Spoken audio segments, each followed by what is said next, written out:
உண்மையாய் ஊழியம் செய்யக்கூடிய அநேக நீதிமான்கள் இருக்கிறார்கள், ஊழியக்காரர்கள் இருக்கிறார்கள், இருந்தார்கள். அவருடைய இரத்தத்திலே இந்த சபைகள் கட்டப்பட்டு இருக்கிறது. எப்படி வேணாலும் ஒரு கிறிஸ்தவனை வந்து கொன்று போடலாம், அவனுடைய வியாபாரத்தை எடுத்துக்கொள்ளலாம். அப்படி இருந்த நேரத்தில் குடும்பம் குடும்பமாக கொத்து கொத்தாக கர்த்தராகிய இயேசு கிறிஸ்துவை ஏற்றுக்கொண்டார்கள். அந்த விசுவாசத்தினுடைய வீரியம் எங்கே போனதுதான் கேள்வி. அடிப்படையான சுவிசேஷத்தினுடைய ஆணிவேரை பிடுங்கி போடும்படியான கள்ள உபதேசங்கள் இந்த நாட்களிலே, கள்ள சுவிசேஷங்கள் இந்த நாட்களிலே நிலவுகின்றனவா? அவருடைய மெயின் ப்ராப்ளம் என்ன அவங்க சொல்றதுன்னா, சபையில நிறைய பிரச்சனைகள் இருக்குது, அவங்களுக்குள்ளே அடிச்சுக்கிறாங்க. அதனால நான் என்னுடைய பரிசுத்தத்தை நான் காத்துக்கொள்ளணும், அங்க போய் நான் கெடுத்துக்கொள்ள விரும்ப. நான் என்ன கேட்குறேன்னா, வீட்டில் எலி வந்துச்சுன்னா வீடியோ கொடுத்துடலாமான்றேன். ஞானஸ்தானம் பெறவில்லை என்றால் ரசிக்கப்பட மாட்டாய், இது ரைட்டா? ஞானஸ்தானம் வேணுமா வேண்டாமான்னு கேட்டீங்கன்னா நான் சொல்லுவேன் 200% வேணுமே. ஆனால் ரசிக்கப்படுவதற்கு ஞானஸ்தானம் வேணுமான்னு கேட்டிங்கன்னா 200% வேண்டான்மே.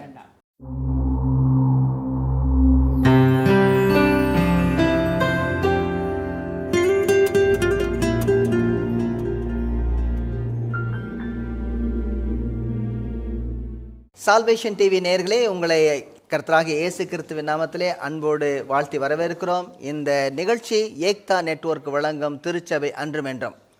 இந்த நிகழ்ச்சியில் என்ன பார்க்கிறோம்? திருச்சபை ஆதி அப்போஸ்தலருடைய காலத்தில் எப்படி இருந்தது அன்று, இன்று எப்படி இருக்கிறது என்று சொல்லி நாம் தீர்மானிப்பதற்கு முன்பதாக அது எக்காலத்திலும் எப்படி இருக்க வேண்டும் என்று சொல்லி வேதத்தில் எழுதப்பட்டிருக்கிறது என்பதை பார்த்து கொண்டு வருகிறோம். வேதத்தினுடைய அடிப்படையிலே நம்முடைய திருச்சபையை இன்று மாற்றி அமைக்க வேண்டிய கட்டாயத்திற்குள்ளாக தள்ளப்பட்டு இருக்கிறோம் அருமையானவர்களே. ஏனென்றால் அநேக இடங்களிலே சுவிசேஷமானது மாற்றப்பட்டு இருக்கிறது, மக்கள் ஏமாற்றப்பட்டு இருக்கிறார்கள். உண்மையாய் ஊழியம் செய்யக்கூடிய அநேக நீதிமான்கள் இருக்கிறார்கள், ஊழியக்காரர்கள் இருக்கிறார்கள், இருந்தார்கள். அவருடைய இரத்தத்திலே இந்த சபைகள் கட்டப்பட்டு இருக்கிறது. சபைகளை குறித்து சொல்லும் பொழுது என்ன சொல்லுவார்கள்னா, அதாவது இந்த martyrs blood is the seed for the church அப்படின்பாங்க. அதாவது இரத்த சாட்சிகளாக தங்களுடைய சுவிசேஷத்துக்காக இரத்தத்தை சிந்தினவர்கள் தான் இந்த சுவிசேஷத்திற்காக வித்து, அதாவது அதுக்கான விதை போட்டவர்கள். ஒரு நிகழ்ச்சி வந்து, அதாவது அந்த நாட்களில் இந்த ஆதி அப்போஸ்தலர் நாட்களுக்கு அடுத்த பகுதியில் 2வது நூற்றாண்டில் ஒரு கூட்டம் கிளம்புனாங்க. என்ன கிளம்புனாங்கன்னா, அதாவது ரிலிக்ஸ் கண்டுபிடிக்கிறது. ரிலிக்ஸ்னால் பழங்கால சின்னங்களை சேகரிப்பது. விசேஷமாக அப்போஸ்தலருடைய சின்னங்களை எல்லாம் சேகரிக்க வேண்டும் அப்படின்னு சொல்லி புறப்பட்டாங்க. இந்த ரோப்னு ஒரு பிக்சர் கூட வந்திருக்கும். அதாவது இயேசுவானவர் அறிந்திருந்த அந்த முழு அங்கி எங்கே இருக்குது அப்படின்னு சொல்லி கண்டுபிடிக்கிறதுக்காக ஒரு பெரிய ஒரு போனதாக எழுதப்பட்டிருக்கும். அந்த சமயத்தில் வந்து அந்த படத்தில் சொல்லுவாங்க, படங்கும்போது இந்த மாதிரி எல்லாரும் கேட்கும் பொழுது ஒருத்தன் வந்து கழுத மேலே போட்டிருக்க பழைய துணி எடுத்து கொண்டாந்து இதுதான் மரியாளுடைய துணின்னு கொண்டு விற்பான். அப்போ வந்து பேதுரு பார்த்துட்டு, நம்ம வந்து பொய் சொல்லக்கூடாது, இப்படியெல்லாம் யாரையும் ஏமாற்றக்கூடாது அப்படின்னு சொல்லக்கூடியதாக ஒரு காட்சி வரும். அந்த நாட்களில் வந்து முடி எடுத்துகிட்டு வருவாங்க, இதுதான் வந்து மரியாளுடைய இதுதான் மகதலேனா மரியாளுடைய முடி அப்படின்னு சொல்லி விற்பாங்க. அல்லது ஒரு நகத்தை எடுத்துகிட்டு வந்து இந்த மாதிரி நிறைய, அதாவது அப்போஸ்தலருடைய சின்னங்கள், அவருடைய உடலுடைய உறுப்புகளை எல்லாம் எடுத்து கொண்டாந்து வந்து விற்பாங்க. நிறைய பேர் வாங்கிட்டு போவாங்க. இப்படி அலையும்போது ஒருத்தர் சொல்லியிருக்கிறாரு, உங்களுக்கு அப்போஸ்தலருடைய பழங்கால சின்னங்கள் வேண்டுமா? நீங்கள் எல்லாரும் ஆம்பி தியேட்டர் என்று சொல்லக்கூடிய அரைவட்டமான அந்த தியேட்டருக்கு போங்க, அங்கே ஒரு படி மண்ணை எடுங்கள், அந்த மண்ணிலே அநேகருடைய ரத்தம் இருக்கிறதுன்னார். இப்படி தான் திருச்சபை வந்து அவ்வளவு போராட்டங்கள் மத்தியில், போராட்டங்கள்னால் ஒரு மனுஷன் கிறிஸ்தவனாய் மாறினான் என்றால் அவனுடைய உயிருக்கும் உத்தரவாதம் இல்லை, அவனுடைய உடைமைகளுக்கும் உத்தரவாதம் இல்லை, அவனுடைய உறவுகளுக்கும் உத்தரவாதம் கிடையாது.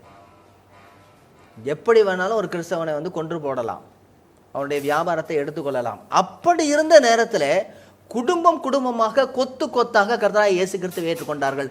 அந்த விசுவாசத்தினுடைய வீரியம் எங்கே போனதுதான் கேள்வி. இப்போ நான் உங்கள்கிட்ட என்ன கேட்குறேன்னா, இந்த கலாத்தியருடைய சபைகளிலும் அதே போல் அந்தியோகியா சபையிலும் ஒரு குளறுபடியான சுவிசேஷம் வந்துச்சு. இது மட்டும் இல்லை, இதையும் செஞ்சால் தான் ரட்சிப்பு, இதோடு சேர்ந்து இதையும் செய்யணும், ஒன்று வாங்கினா ஒன்று ஃப்ரீ, அது மாதிரி இல்லை, இது ரெண்டையும் நீங்கள் வாங்கணும் அப்படின்னு சொன்னாங்க. இது போன்று வேறொரு சுவிசேஷம் இந்த நாட்களிலே இருக்கின்றனவா? அடிப்படையான சுவிசேஷத்தினுடைய ஆணிவேரை பிடுங்கி போடும்படியான கள்ள உபதேசங்கள் இந்த நாட்களிலே, கள்ள சுவிசேஷங்கள் இந்த நாட்களிலே நிலவுகின்றனவா? நம்முடைய சபைகளில் நாம் பார்க்கிறோமா? நம்முடைய சமுதாயத்தில் காண்கிறோமா? அப்படி இருந்தால் என்னென்ன காணப்படுகிறது? ஒட்டுமொத்தமா எல்லா சபைகளும் அப்படிதான் இருக்காங்க. ஒட்டு மொத்தமாக இந்த வார்த்தைக்கு தவறு நீங்கள் மன்னிக்கணும். 19 சொல்லாதீங்க. நிறைய இடங்கள்ல நல்ல சுவிசேஷம் சொல்கிறாங்க. பாஸ்டர்ஸ்லாம் உட்காந்துருக்குறாங்க. இப்போ அந்நிய பாஷை பேசினா தான் ரட்சிப் பண்றாங்க. ஓகே, ஓ சரி, ஓகே, அது ஒரு பிரச்சனையை கொண்டு வராங்க. அதாவது என்னன்னா ரட்சிப்போடு கூட சேர்ந்து இந்த வரத்தையும் சேர்க்குறாங்க. இந்த வரம் இல்லைன்னா உனக்கு ரட்சிப்பு இல்லை அப்படின்னு சொல்கிறாங்க. எந்த அளவுக்கு உண்மையா? அந்நிய பாஷை இருக்குது, நான் இல்லைன்னு சொல்ல வரல. அது ஆவியானுடைய வரம் இருக்குது.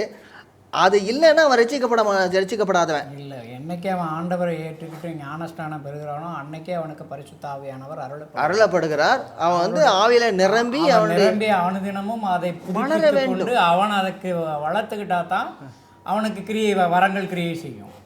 வேற இன்னும் அவங்களுக்கு அந்த ஒவ்வொரு தான் ஆன்சர் பண்ணி பார்ப்போம். நான் என்ன கேட்குறேன்னா, குர்நேலியு ரட்சிக்கப்பட்ட பின்பு, அதாவது ஞானஸ்தானம் எடுத்து அவன் கிறிஸ்தவனானதுக்கு பின்பதாக அவனுக்கு பரிசுத்த ஆவியானவர் அருளப்பட்டாரா? அவன் விசுவாசித்த போதே ஞானஸ்தானத்துக்கு முன்பதாகவே பரிசுத்த ஆவியானவர் அருளப்பட்டாரா? விசுவாசித்த போது அவனுக்கு பரிசுத்த ஆவி கொடுக்கப்பட்டது. விசுவாசமே பரிசுத்த ஆமா, அதுக்கப்புறம் தான் ஞானஸ்தானம் எடுக்கல. இந்த ஆளுங்க பார்த்துட்டு எப்படியா நம்ம கொடுக்காம இருக்கிறது? நம்ம எப்படி ஆண்டவரை ஏற்றுக்கொண்ட போது நம்ம எப்படி ஏற்றுக்கொள்ளாம இருக்க வேண்டும்? இயேசு கிறிஸ்துவை விசுவாசிக்கிறதே பரிசுத்த ஆவியானவர் மூலமா தான். பரிசுத்த ஆவியானவர் தான் நமக்கு வந்து உணர்த்துகிறார், கொண்டு வருகிறார். ஆனால் அவருடைய பூரண நிறைவு என்பது நம்ம அவருக்கு முழுவதுமாக ஒப்பு கொடுக்கும் பொழுது பூரண நிறைவு வருகிறது. பூரண நிறைவுன்னு சொல்றது அவருடைய முழு கண்ட்ரோல், முழு ஆளுகை நமக்கு வந்து அவருக்கு நம்ம முழுவதுமாக ஒப்பு கொடுக்கும்போது முழு ஆளுகைக்குள்ளாக இருக்கிறோம்.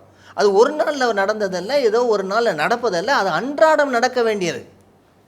நீங்கள் ஆவியினால் நிறைந்து கொண்டு அப்படிங்கிறார். ஆமாம், அதாவது நிறைந்து அப்படின்னா என்ன அர்த்தம்? நிறைந்து கொண்டே. ஏதோ ஒரு நாளில் ஒரு இடத்துல நடந்துச்சு அப்படின்லாம் கிடையாது. எபேசியர் 1:13 சொல்றாரு, நீங்கள் சுவிசேஷம் அந்த ஆமா, நீங்க சுவிசேஷ வசனத்தை கேட்ட பொழுது பரிசுத்த ஆவியானவரால் விசுவாசித்த போதே ஆவியானவருக்குள் முத்திரை போடப்பட்டவர்கள் சொல்ற. அந்நிய பாஷை பேசினால்தான் ரட்சிக்கப்பட்டவன் சொல்றது இந்த ரட்சிப்போடு கிடையாதுன்ற. அது வந்து கர்த்தர் உனக்கு உங்களோடத்துல வரும் பொழுது நிச்சயமாக அவர் ஆவியினுடைய வரங்களை தருகிறார். உள்ள வர்றதுக்கே இதோட கண்ட்ரோல் போட்டு நீ இது வந்தா நம்ம சுவிசேஷத்தை பிரசங்கிக்கிறது பதிலாக நம்முடைய சபையினுடைய சித்தாந்தத்தை முதல்ல பிரசங்கிக்கிறோம். சபையினுடைய சித்தாந்தம் இது இப்படி தான் இருக்கணும், இப்படி இருந்தால் தான் அப்படின்னு. முதல்ல சுவிசேஷத்தை சொல்லுங்கய்யா, சுவிசேஷத்தை சொல்லுங்க. கல்யாணம் கட்டி வர்றதுக்கு முன்னாடியே நீங்கள் என்ன கேட்குறீங்க? நீங்கள் நல்லா என் வீட்டில் சமைச்சு நல்லா செஞ்சால் தான் உன்னை கல்யாணம் பண்ணிக்கிறேன். இது ரொம்ப வேடிக்கையாக இருக்குல்ல. நீ நல்லா சமைச்சு இருந்தால் தான் நான் கல்யாணம் பண்ணிக்கிறேன். இந்த முன்னாடியெல்லாம் சொல்லுவாங்க, பொண்ணுலையே நடந்து காட்ட சொல்லுங்கள், பாடி காட்ட சொல்லுங்கள். இதெல்லாம் என்ன கால் ஊனமாக இருக்கா இல்லை வாய் குணம் இருந்தா அதெல்லாம் கேட்கறதுக்காக இந்த மாதிரி கேட்டது. இதெல்லாம் எல்லாம் வந்த பிறகு கர்த்தருடைய கிருபைக்குள்ளே வந்த பிறகு நிச்சயமாக வளரக்கூடிய கிருபைகள் உண்டு. ஆனால் வர்றதுக்கு முன்னாடியே போகிறீங்க. ஒன்று திருத்துவத்தையே மக்குவன அறியாக பிரிச்சிடுறாங்க. ஏன்னா இதில் சில இடங்கள் எப்படி பிரிச்சிடுறாங்கன்னு சொல்கிறீங்க? அதாவது பிதா யெகோவா மாத்திரம்தான் தெய்வம், யெகோவா மாத்திரம்தான் தெய்வம், சாட்சிகள் அப்படின்னு சொல்லிட்டு, இல்லைன்னா வேத மாணாக்கள்னு சொல்லி, அதாவது யெகோவா மாத்திரம்தான் நம்ம வணங்கணும், இயேசு கிறிஸ்து வந்து தெய்வம் அல்ல அப்படிங்கிற மாதிரி. அதாவது அது மாதிரி இல்லை, அதை சொல்றாங்க. சொல்லாம பூசி இருக்கலாம், இல்லாமல் இருக்கலாம், அவர் வணங்கப்படத்தக்கவர் அல்ல, வணங்கப்படத்தக்க தேவன் அல்ல அப்படின்னு சொல்றாங்க. அப்புறம் பரிசுத்த ஆவியானவர் ஆழ்த்தத்துவம் உள்ளவர் அல்ல, அது ஒரு ஆவின்னு சொல்ற ஒரு கூட்டம். அடிப்படையிலே சுவிசேஷத்தை பறிச்சிடுறாங்க. அடிப்படையிலே சுவிசேஷமானது கிடைக்காம போயிடுது. ஏன்னா பிதா குமாரன் பரிசுத்த ஆவியானவருடைய ஒருவரே. ஆமா, இதோட சேர்ந்து என்னன்னு சொல்றாங்க, இந்த ஒன்லி ஜீசஸ் அப்படின்னு சொல்லி இயேசு மாத்திரம் அப்படின்னா ஒன்லி ஜீசஸ் கிரைஸ்ட் மட்டும் தான் இருக்காரு அப்படின்னு சொல்றாங்க. ஆமா, நீங்க எவ்வளோனா பாவம் வந்து பண்ணிட்டே இருக்கலாம். அவரு வந்து சிலுவையில மரிச்சிட்டதால கடை நல்லா இருக்கு. இந்த கடை எங்க இருக்கு? ஆமா, எவ்வளோனா பாவம் நீங்க பண்ணிக்கலாம், அவர் வந்து உங்களை மன்னிச்சிடுவார். எவ்வளவு வேணாலும் பண்ணிக்கலாம்.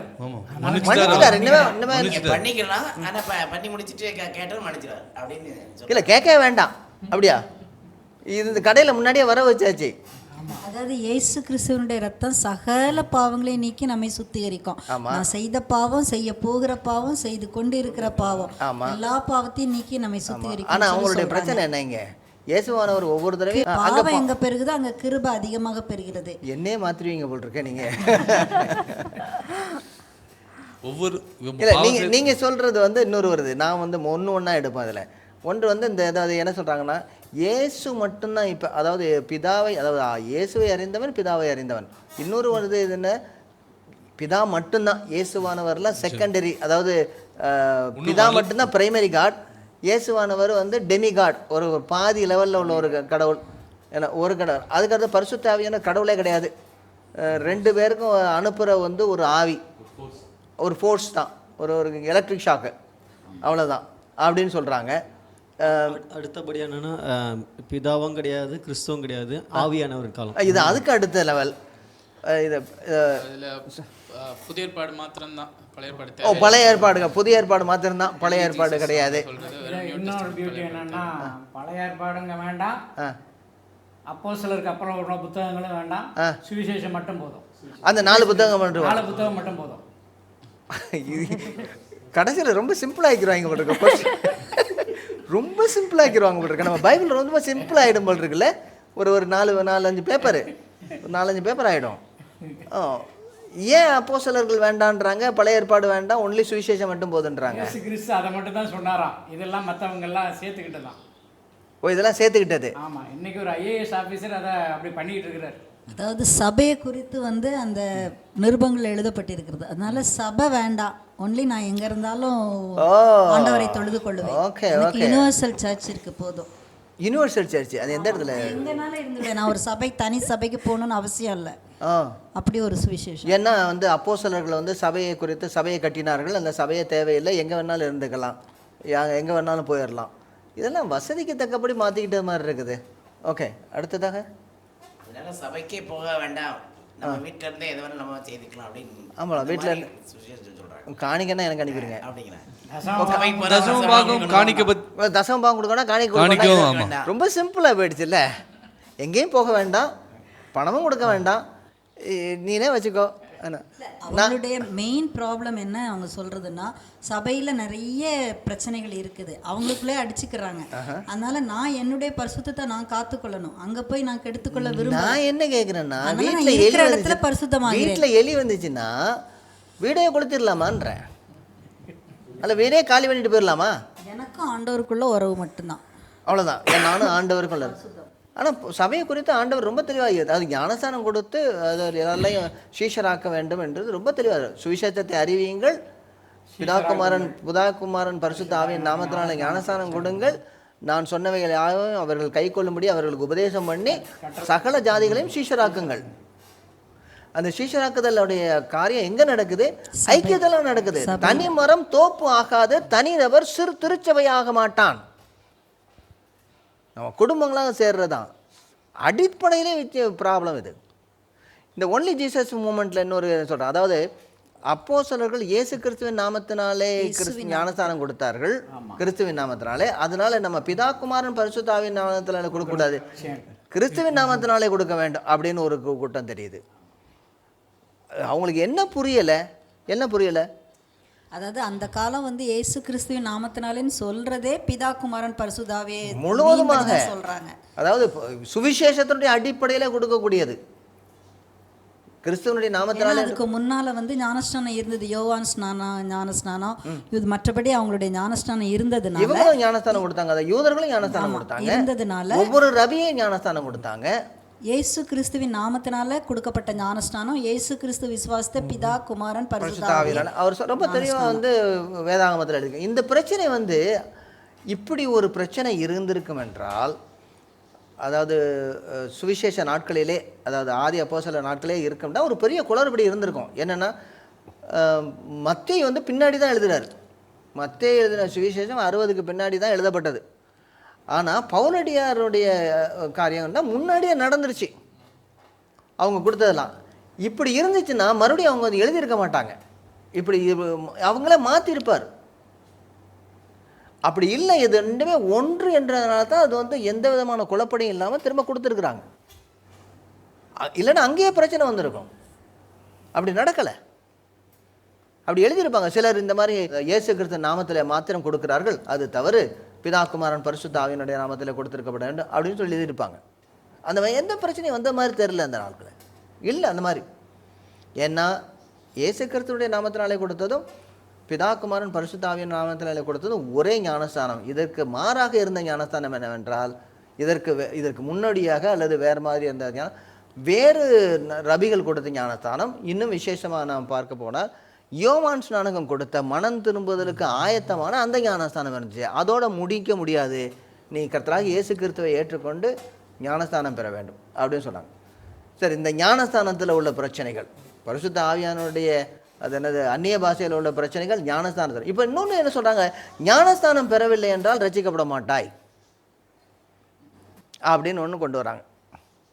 இது ரைட்டா?